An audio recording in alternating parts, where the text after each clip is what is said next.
Question from the sister side. Finally, my name's Tanya. I work for Cisco.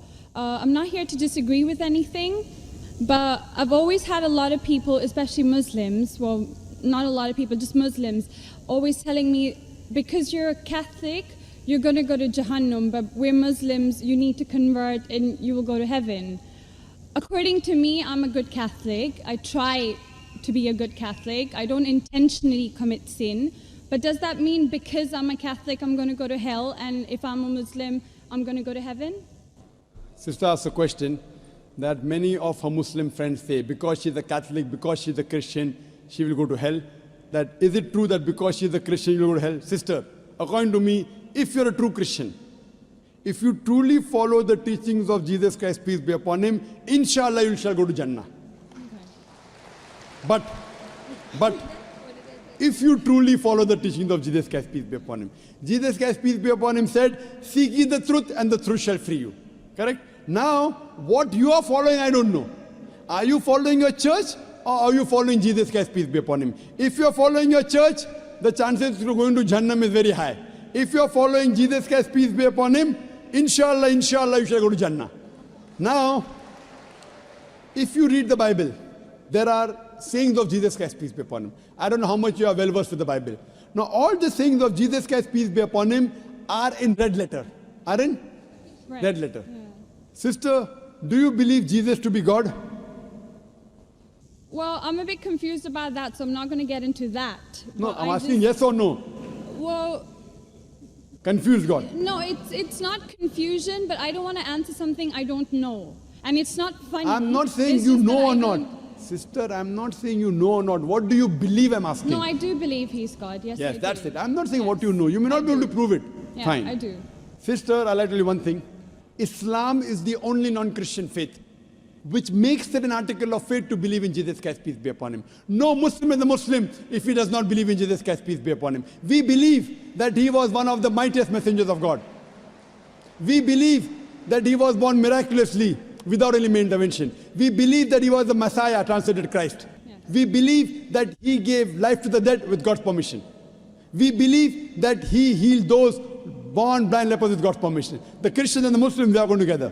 But one may ask, where is the parting of ways? The parting of ways is, sister, that most of the Christians, almost all, they believe that Jesus Christ, peace be upon him, is Almighty God. They believed he claimed divinity. In fact, if you read the Bible, there is not a single unequivocal statement. There is not a single unambiguous statement in the complete Bible where Jesus Christ, peace be upon him, himself says that I am God, or where he says worship me.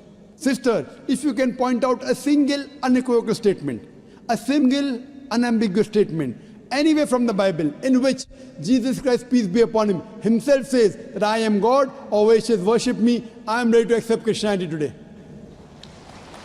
In fact, if you read the Bible, I'm not talking about you accepting I'll come to it it. or not. I'm not. I got my answer already. I'm giving you, yes.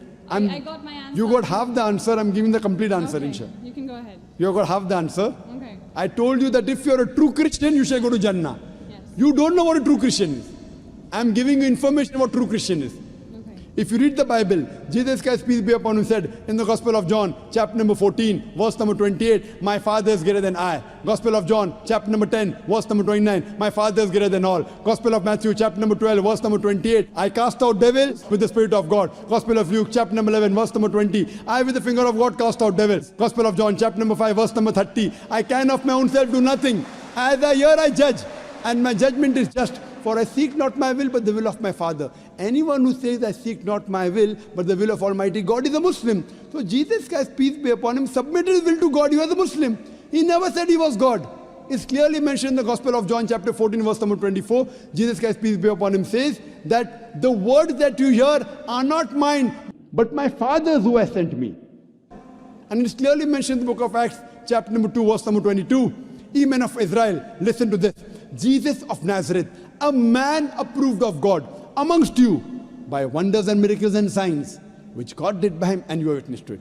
So Jesus Christ is a man approved of God amongst you by wonders and miracles and signs, which God did by him, and you are witness to it. So from the Bible you come to know that Jesus Christ was one of the most beloved messengers of Almighty God.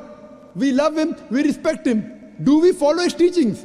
If you compare what Jesus Christ, peace be upon him, said in the Bible, I told that yesterday, that we Muslims, we follow more of the teachings of Jesus Christ, peace be upon him.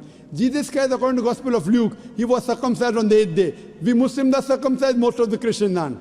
Jesus Christ, peace be upon him, said, you have to follow each and every law. Gospel of Matthew chapter 5, verse number 17. Everything of the Old Testament, you can't break one law or dot or a tittle.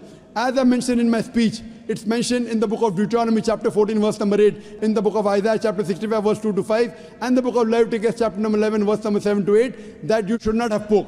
We Muslims don't have pork, but most of the Christians have pork. It's mentioned in the book of Ephesians, chapter 5, verse number 18. Book of Proverbs, chapter 20, verse number 1, you should not have alcohol. Muslims don't have alcohol, but Christians have alcohol. So if Christian means a person who follows the teachings of Jesus Christ, peace be upon him, then we Muslims are more Christian than the Christians themselves.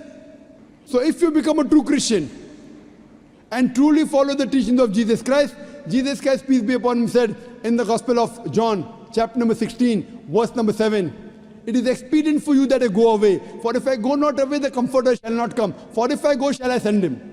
It's mentioned in the Gospel of John, chapter number 16, verse number 12 to 14. Jesus Christ, peace be upon him, said, I have many things to say unto you, but ye cannot bear them now. For he, when the Spirit of truth shall come, he shall guide you unto all truth. He shall not speak of himself. All that here shall he speak. He shall glorify me. Verbatim quotation from the Bible, King James Version. So Jesus Christ is prophesying about the coming of the last and final messenger, Prophet Muhammad, peace be upon him. If you're a true Christian, if you truly believe in Jesus Christ, peace be upon him, you have to believe in the last and final messenger, Prophet Muhammad sallallahu alaihi wasallam. So if you're a true Christian, you'll believe in Prophet Muhammad, and inshallah you shall go to Jannah. Hope that answers the question, sister. Thank you.